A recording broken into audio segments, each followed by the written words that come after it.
So I puked at boxing last week and I actually smiled, brushed it off, drank some water, and just kept going. To rewind a little bit, the week before, I jumped rope for the first time since my three surgeries, which is something that would have set me back a year ago. Last week, 2 days in a row, there were zero incidents. I had no pain. And then mid power hooks, my body just had that gurgle sensation that I initially tried to brush off. And good thing I made a beeline to the bathroom, or else my morning protein shake would have been on the floor mixed with all of our sweat. See, a couple months ago, I was still stuck in daily pain, and I was so focused on that pain that I couldn't see the progress happening underneath it. The breath work, the consistency, the decision to keep putting myself first in ways that felt too small to matter. But they did matter, and they were compounding. My body had just finally reminded me.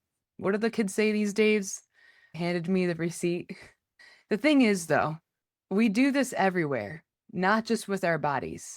At work, we get so locked into the problem, the missed deadline, the underperforming project, the employees that are just pissing us off and not doing something the way that we want them to, that we stop noticing the team member who has quietly gotten better every single month, or the version of ourselves as leaders who used to react but now pauses first. The problem is loud. The progress is quiet. Loud always wins, unless you go looking for the quiet. And in relationships, this is the one that gets us. We get so deep in our own hurt, the annoyance, the loneliness, the ways that someone else's actions have let us down, that we stop seeing the actual person and putting ourselves in their perspective. We only see what they're doing to us. And look, that hurt is real and it's valid, but it's also possible that they're just as lonely. And some of that loneliness might be sitting across the table from them, how you've been showing up too. Nobody's the villain in any of these stories. We're all just so buried in our own pain that we lose the ability to see anyone else's or our own progress standing right next to it. But it's time to start celebrating the wins. I had spent almost a decade on the fire department, and I'll be honest, it was a culture built on what went wrong, what you missed, what you fucked up, what needed to be fixed. The attaboys were pretty rare. And you'd think in a high stakes job like that criticism would sharpen people, but it doesn't. It grinds people down. It makes you stop trying harder because nothing you do ever seems to register or be good enough. It turns out that research backs this up. According to a report in 2025, 90% of employees say that they're more likely to put in extra effort when their work actually gets noticed. And it's not even about the big milestones. There's another finding that shows that a quarter of those employees want recognition for their daily efforts, not just those huge wins. I can get you the references if you're like my crazy 11th grade English teacher, Mrs. Logan, who truly ruined the phrase carpe diem for me. It's just been too long to remember what the fuck APA formatting is, if that even exists anymore. See, but the small, consistent I see you is what keeps people going. That is true of the people around you, and it's true for you too. Celebrating all of the wins along the way, yours or someone else's. It's what gives us the fuel and the purpose to keep going. And if pain or stuckness is the thing that you can't seem to quite outthink, this is where brain spotting comes in. Brain spotting is something I love utilizing to help those that I work with. And if this is something that you want to work on, removing pain that's stuck or finally seeing the progress that's been buried underneath it, I would love to do a session with you. While I recommend walking alongside with you to work on what has been keeping you stuck through a customized plan of action in multiple sessions, those that I've worked with have seen some pretty wild results just after one session. Things like taking action on things that they've been procrastinating on for months, areas where they no longer feel blocked or held back, real shifts in their own belief systems, even changes in their mood and posture. The body holds on to this shit. It lets go when you meet it in the right way. So if you want to book a brain spotting session, the link is going to be in the show notes in the description. So I would love to see what's ready to move with you. So this week's practice is going to be pain versus progress. I want you to sit down and grab something to write on. Pick one thing that's been a real frustration in your life lately.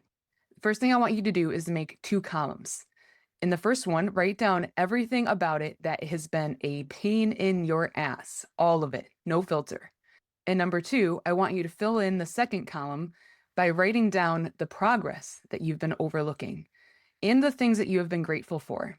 Number three, I want you to sit with it. The second column might feel pretty hard at first, but I want you to let it come to you. Some of what surfaces might actually surprise you. And four, I want you to ask the real question. What progress are you not seeing right now in your body, your work, your relationships, because you have been so focused on the pain?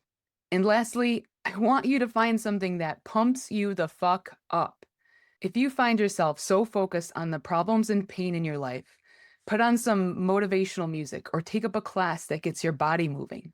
Or even go along with like a YouTube video. Find a hip hop dance video. You don't have to be good at it. That weird drum dance video thing where you pound on stuff. Take up boxing. Listen to one of those motivational videos that look like The Rock is in it or something that tells you how powerful you are and pull yourself up by the bootstraps. Shoot me a message if you need any more ideas. I got plenty of them. But find something that just pumps you up and start doing it. It truly might surprise you how much better you start to feel. And then this week on the Hustle Rebels podcast, you eat too fast, you scroll too fast, you rest too fast, if you rest at all. So in this solo episode, I broke down why so many high achievers like us can't slow down when nothing's even stopping them. So from treating a 6-ounce steak like a 30-second deadline to the 3 words that my coach had told me, take your time, that cracked my entire programming wide open. If you look successful on paper, but you feel tired to your bone and guilty for sitting still, that one is your permission slip. And then this week, that preview becomes the real thing when I sit down with attorney turned life coach Lizzie Pennick for the full conversation. So you'll be able to watch it on YouTube and also on all of your favorite podcast platforms. The links are also in the show notes and description.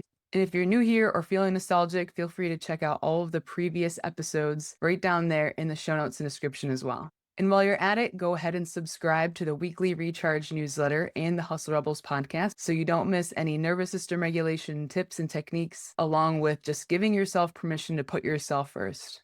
We deserve to celebrate the wins along the way, even if they're small.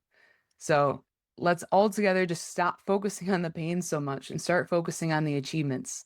You may actually see a lot more progress without even having to try. You fucking got this.